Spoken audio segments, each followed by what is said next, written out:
টাঙ্গাইলের মির্জাপুরের বাসতুল ইউনিয়নের গায়ের বেতিল এলাকার পশু চিকিৎসক আবুল হোসেন চিকিৎসার পাশাপাশি ৪,০০০ বস্তায় আদা চাষ করেছেন তিনি। তাছাড়া ৪,০০০ বস্তা সমপরিমাণ আদা মাটিতেও চাষ করেছেন তিনি। চলতি বছরের শুরুর দিকে দিনাজপুর থেকে বাড়ি ২ জাতের ৮ মণ আদা এনে রোপণ করেন আবুল হোসেন। মাটিতে রোপণ করা আদার তুলনায় বস্তায় আদার ফলন হয়েছে অনেক বেশি। বস্তার মাঝে সুবিধা হয়, এটা বাইরে থেকে কোনো ছত্রাক ব্যাকটেরিয়া এগুলা আক্রমণ করতে পারে না, কোনো অসুখ বিসুখ বালা মুসিবত নিচে থেকে কেসে এইগুলা কোনো সময় বস্তার মাঝে ঢুকতে পারে না। এই কারণে আদাগুলা সবসময়ই ভালো থাকে।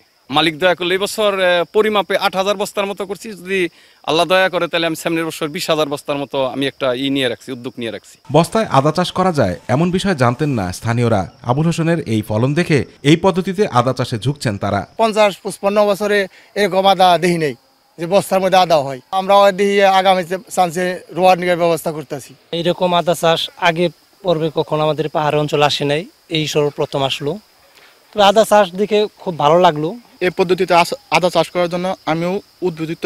এরই মধ্যে বীজ হিসেবে আবুল হোসেনের বেশিরভাগ আদাই বিক্রি হয়ে গেছে। বস্তায় চাষ করা আদার রোগ প্রতিরোধ ক্ষমতা বেশি, আর বাড়ি ২ জাতের আদার আঁশ না থাকায় ফলনও হয় ভালো বলছে কৃষি বিভাগ। সার প্রয়োগ করছি নির্দিষ্ট সুষম মাত্রায় এবং ছত্রাকনাশক এবং কীটনাশক ব্যবহার করার ফলে আমরা আশা করতেছি প্রতি বস্তায় আমরা ২ থেকে ২.৫ কেজি গড়ে আদা পাবো। এবং এই আদাগুলো আমাদের আশেপাশের গ্রাম থেকে কৃষকরা উদ্বুদ্ধ হয়ে অনেকে চাষ করতে আগ্রহী হয়েছে। এবছর টাঙ্গাইল জেলায় ১,৫,০০০ বস্তা আদা চাষের লক্ষ্যমাত্রা ধরা হলেও চাষ হয়েছে ৮৫,০০০ বস্তা। আতিকুর রহমান তিতাস, মাই টিভি।